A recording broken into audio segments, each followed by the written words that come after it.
Kryeministri Rama ka prezantuar përpara komunitetit të bizneseve paketën e paqes fiskale. Kreu i qeverisë tregoi se kjo nismë është një mundësi për bizneset të vetë korrigjohen dhe të përfitojnë një tatim shumë të ulët se i rregullti. Së dyti është një instrument për t'i dhënë mundësi të gjithë sipërmarrjeve që nuk janë në konflikt me ligjin natyrisht, që nuk janë në procese hetimore apo gjyqësore të natyrave të ndryshme dhe që figurojnë në regjistrat e shtetit si kontributor legjitim që të rishikojnë pasqyrat e tyre fiskale të viteve të shkuara. Ky rishikim i jep mundësi sipërmarrjeve të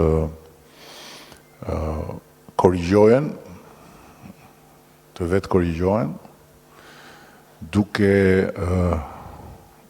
ribër deklarimet e viteve të shkuara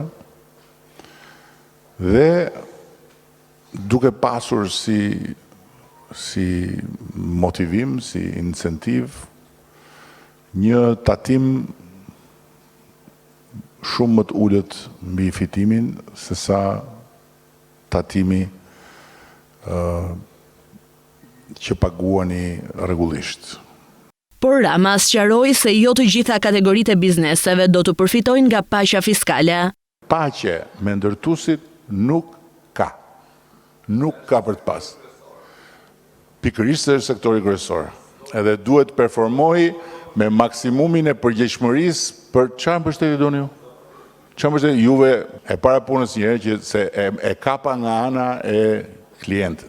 Tani po e kap nga ana e punëtorëve. E para punës një herë mbështetje ju që akoma deklaroni punonjës me 500.000 lek, kur e dim shumë mirë dhe ti dhe unë dhe jam i bindur që po të shkojmë të pyesim peshqit e liçenit artificial do na konfirmojnë që nuk ekziston punonjës me 500.000 lek me pagë minimale ndërtim. Nuk ka.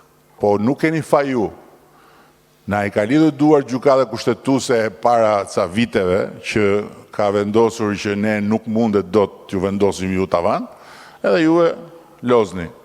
Zbatimi i paqes fiskale do të hyjë në fuqi nga janari i vitit që vjen.